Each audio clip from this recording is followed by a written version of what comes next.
राधे महाराज जी हम अक्सर अच्छे काम करते हैं लेकिन उसका अहंकार मन में आ जाता है। इस मैं की भावना को कैसे खत्म करें ताकि सेवा निष्काम हो सके? देखो, जब तक अंतःकरण मलिन रहेगा तब तक देहाभिमान पुष्ट रहेगा। जब तक देहाभिमान पुष्ट रहेगा तो शुभ अशुभ कर्म होते रहेंगे। शुभ अशुभ कर्मों का कर्ता भाव होने के कारण उसका जन्म मरण नाना प्रकार की दुख सुख विपत्ति आदि प्राप्त होते रहेंगे।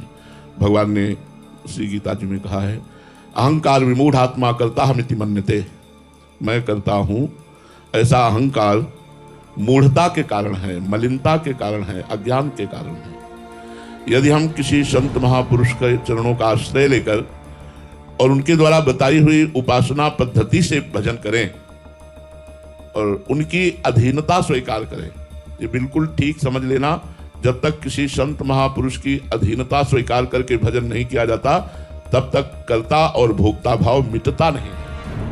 कर्ता भोक्ता भाव होने से ये संस्कृति चक्र में बार बार जन्म मरण दुख विपत्ति ये सब आता रहता है। उसका भोक्ता बनना पड़ता है ना होते हुए भी। जीव भगवान का स्वाभाविक सहजानंद स्वरूप अंश है। ईश्वर अंश जीव अविनाशी, चेतन अमल सहज सुख राशि। बिना किसी क्रिया के वस्तु के सहज आनंद में हमारा स्वरूप है। सहज आनंद का विस्मरण हो करके देह भाव में, क्रियाओं में, वस्तुओं में, भोगों में सुख की आशा, यही मूढ़ता है। दुख योनयः, इसी से दुख प्रकट होता है।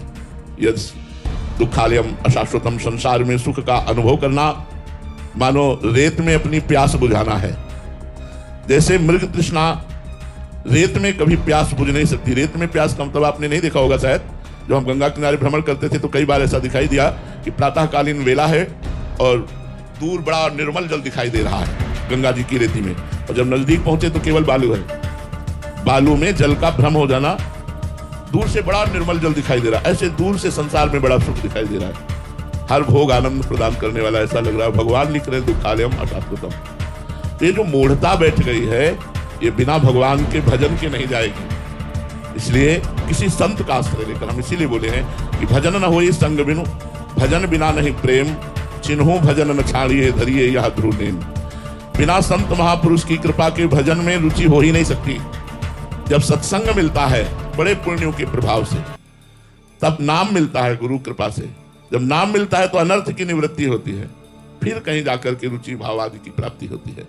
तो अंतःकरण जो मलिन है इसे संत संग से सुधारें। भगवान जब विशेष कृपा करते हैं तो सत्संग देते हैं। जब द्रवहि दीन दयालु राघो तो साधु संगति पाइए। बिना सत्संग के अहंकार नष्ट हो जाए ऐसा मुझे कुछ नहीं दिखाई दे रहा साधन, क्योंकि जो साधन करे उसका अहंकार हो जाएगा।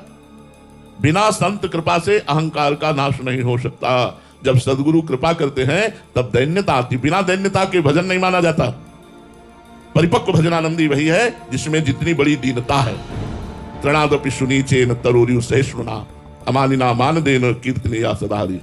श्री श्री महाप्रभु चैतन्य देव जी कह रहे हैं तृण से भी अपने में दैन्यताहीनता होनी चाहिए। तृण जैसी, तो तृण में तो एक है कि पैर रखो तो दब जाएगा लेकिन फिर उठ जाएगा, अपने को उससे भी नीचे बनना है। वृक्ष के समान सहनशील, दूसरों को सम्मान देना, स्वयं सम्मान ग्रहण न करना, सबहि मान प्रद आप अमानी।